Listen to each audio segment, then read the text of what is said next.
Now, one of the dangers when I talk about telling the truth to oneself and others is inevitably, almost every time I've given a talk like this in public, at some later point in time, maybe the next day or the next week, someone will come up to me and said, you know, Adya, you know that talk you gave on truthfulness and honesty and all that? And I'll go, yeah, I remember the talk. And they'll say, well, you know, somebody came up into the parking lot afterwards and decided that they needed to tell me all the rotten things they thought about me in the name of honesty. And I just kind of shake my head and go, oh my God, you know, this is... I hesitate to even give talks on this because it's so easy to misunderstand. Truth is a very high standard. It's not a plaything. To tell what's true within ourselves isn't to tell what we think. It's not to tell our opinion. It's not to dump our sort of the garbage can of our mind onto somebody else. This is what I think about you. This is what I feel about you. This is my judgment about you. None of that's true. That's illusion. That's distortion. That's one's own garbage. It's one's own problem. It's one's projection. What is truth? Truth isn't to unload our opinions onto someone. That's not truth. Truth isn't to tell our beliefs about things. That's not truth. Those are ways that we actually hide from truth. Truth is much more intimate than that. Whenever we tell the truth, it has much more of the sense of a confession. I don't mean a confession of something bad or wrong, but I mean the sense where we come completely out of hiding. Truth is a simple thing. To speak the truth is to speak from a sense of total and absolute unprotectedness. And to do that with any consistency, we have to not only have met every place in ourselves that is afraid of doing it, we have to see what is the belief structure I have that tells me I can't do that. Because those belief structures are by their very nature based in unreality.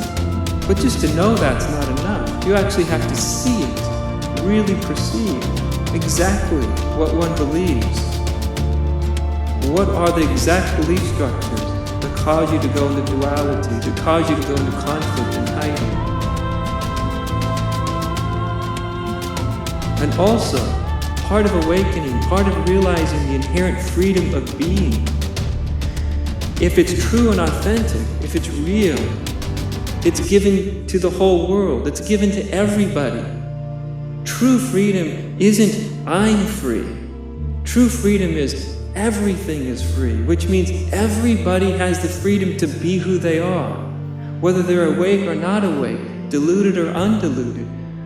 Freedom is that everything and everybody gets to be exactly that as they are. Unless we've come to that point, unless we've seen that that is how reality sees things, then we're actually withholding freedom from the world.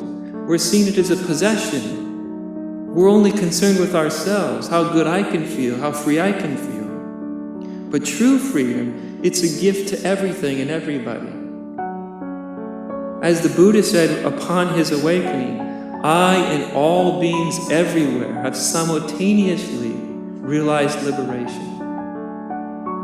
That comes from the conventional mind. That's impossible to understand. If everything woke up, someone may say, then why am I not awake? If the Buddha's correct that the whole world woke up when he woke up, then why am I not awake?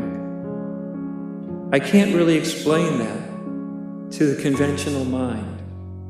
What Buddha was communicating was it wasn't the Buddha that woke up. It wasn't this person that woke up. It was the totality, and it was the reality that woke up, and then was expressing that awakening through this being called the Buddha. But one of the important things about that is allowing the whole world to wake up. Part of allowing the whole world to wake up is the whole world is free. Everybody is free to be as they are. until the whole world is free to agree with you or disagree with you, until you've given the freedom to each and everybody to like you or not like you, to love you or hate you, to see things as you see them or to see things differently. Until you've given the whole world its freedom, then you'll never have your freedom. This is a very important part of awakening. It's the easy part to miss. Again, if we were fully awake, it would be impossible to miss this. But most people don't fully awaken initially, all at once. This is very important though. Everybody gets to be as they are. And only when everyone is allowed to be as they are, when you've given them that freedom, when you've given them the freedom that they already possess, do you find within yourself the capacity to simply be honest and real and true.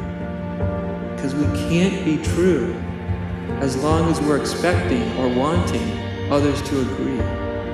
That will cause us to contract. Maybe they won't like what I say. Maybe they won't agree. Maybe they'll not like me.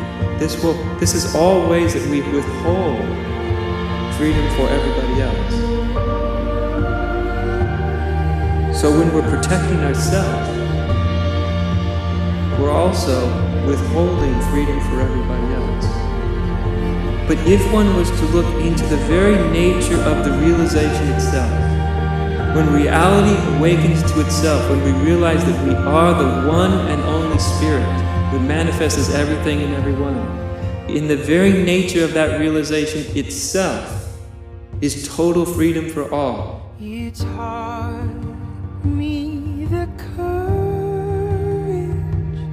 of stars before you left, how light carries on endlessly, even after death, with sureness of breath. You explain the infinite, how rare and beautiful it is to even exist. I couldn't help but ask you to say it all again. I tried to write it down, but I could never find the pen. I'd give anything to hear you say it one more time, that the universe was made just to be seen by my eyes. I couldn't help but ask you to say it all again. I tried to write it down, but I could never find the pen. I'd give anything to hear you say it one more time, that the universe was made just to be seen by my eyes.